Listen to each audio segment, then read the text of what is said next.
tentang kasus ini? Terlalu santai. Jadi kalau di Papua ini memang sering perang suku karena di sana suku masyarakat itu masih belum masuk peradaban itu secara penuh.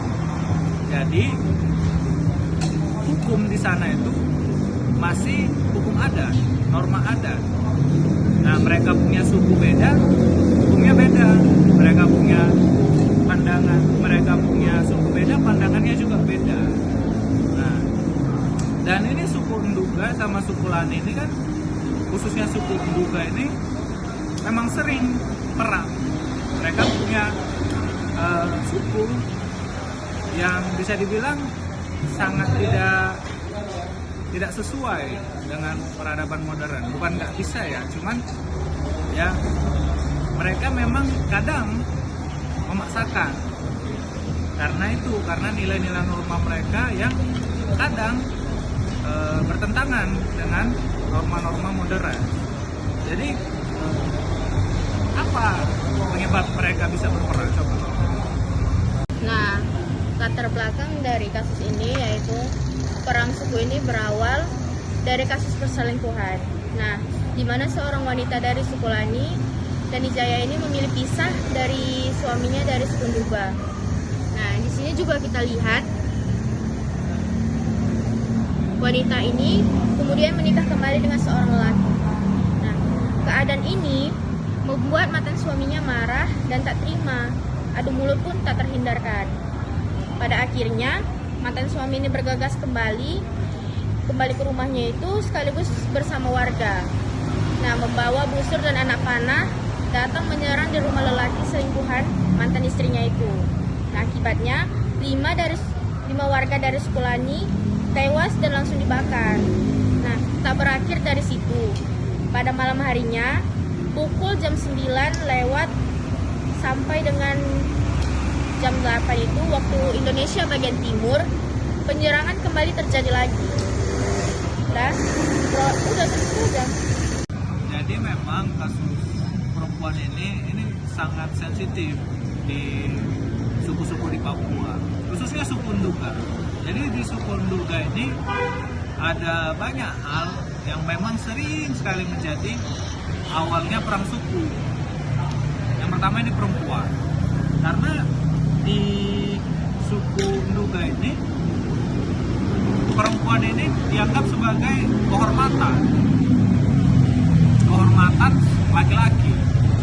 Jadi laki-laki yang memiliki banyak perempuan itu dia dianggap sebagai laki-laki yang memang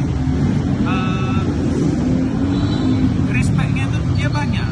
Laki-laki, karena logikanya begini, seseorang yang punya banyak perempuan atau poligami di Papua itu dia dianggap mau membuat keturunannya itu banyak.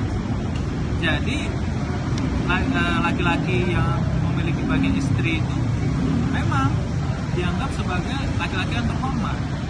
Artinya kalau seseorang ya berselingkuh atau seseorang mengambil perempuan dari laki-laki suku Nduga, itu sama aja dengan merebut harga diri laki-laki. Jadi ini memang kasus serius.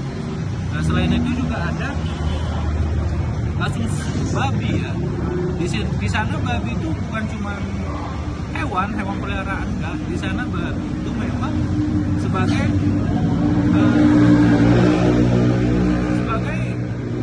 kehormatan keluarga. Jadi ini agak lucu, kalau babinya itu dicuri, itu sama aja dengan mengusik kehormatan keluarga dari suku Nduga itu. Nah, yang terakhir itu dendam masa lalu. Ya, karena suku-suku di Papua ini sering berperang memang, jadi mereka itu ya tandai suku-suku mana atau orang-orang mana yang memang mereka punya dendam. Dan itu memang sering sekali menjadi awal dari perang suku. Misalnya nih, dahulu misalnya 100 tahun yang lalu, suku A ini nyerang suku B, itu tetap diingat. Dan sedikit aja percikan dari suku A dan suku B 100 tahun kemudian itu bisa membuat perangnya bergejolak lagi. Nah, jadi tadi ini salah satu hal yang sangat dibilang penting bagi suku Nduga di Papua ini, dan ini diusir oleh suku lain. Tadi kasusnya perempuan. Nah, ini kan masih satu ini tadi laki-lakinya ini mantan istrinya, dan mantan istrinya ini punya laki-laki lain gitu. Nah, ini hanya satu pertamanya pasti. Nah, setelah itu kawan teman-teman dari laki-laki ini, teman-teman satu suku laki-laki ini mulai meramaikan atau mulai ya pokoknya dibabak lah ya kan, satu lawan banyak gitu suku dari yang lain ini. Nah, biasanya memang seperti ini, biasanya itu cuman satu aja, cuman konflik kecil aja, dan hasilnya itu bisa sampai perang suku, beneran suku ini lawan suku ini gitu. Jadi memang itu kalau kita dengarnya kan, masa gara-gara perempuan aja bisa sampai satu suku lawan suku lain ya. Tapi kalau kita lihat dari norma budayanya, dari aturan budayanya, itu sesuatu yang masuk akal, kira-kira begitu.